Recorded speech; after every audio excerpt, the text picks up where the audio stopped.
Single moms don't need saving.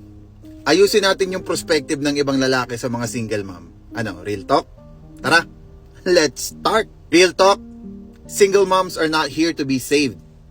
Huwag kang mag-feeling na hero kung ikaw nga mismo hindi mo pa ma-rescue yung sarili mo. Isipin mo, yung bills, yung bata, at kung ano man na problema, dinaanan niyang mag-isa.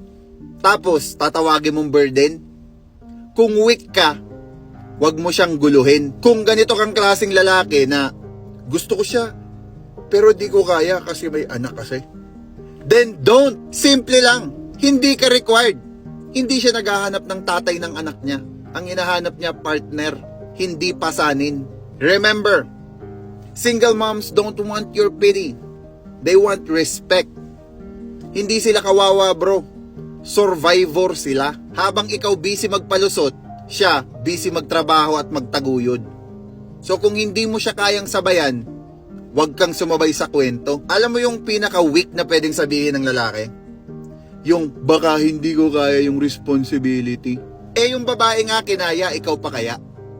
If she can handle life with a child, trust me, she doesn't need another baby in disguise. Tigilan nyo ngang gamitin yung excuse na baka masaktan ko lang siya. Hindi siya fragile. Ikaw lang ang duwag. She's been through worse. Iniwan, sinaktan. She's been through everything. So kung takot ka sa commitment, wag mo na siyang lapitan. Alam nyo, yung single mom, sila yung definition ng strength and softness. They can be a provider, a protector, and a lover at the same time. San ka pa? Kaya kung papasok ka, make sure na may ambag ka.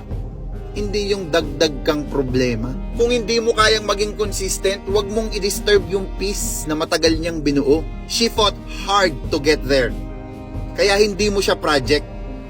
Hindi siya experiment ng baka kaya ko. Gusto mo ng independent woman pero pag nakakita ka ng totoong independent woman, intimidated.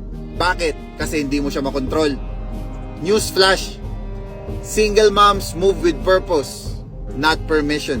Kung love mo siya, dapat love mo rin yung strength na kasama nun. Hindi pwedeng puro lang lambing tapos pag responsibility, ayaw mo na. Huwag kang papasok kung gusto mo lang ng title. Kasi siya, real life. Hindi to teleserye. So real talk, single moms don't need saving. They need respect and consistency. Kung kaya mong sabayan yung grind, i-welcome ka nila. Kung hindi, say it straight. No excuses. Kasi habang nagdadalawang isip ka, may single mom dyan na tuloy-tuloy ang laban. So sana maintindihan nyo, hindi nila kailangan ng savior. Ang kailangan nila, someone na hindi tatakbo sa laban. Diba? Peace out.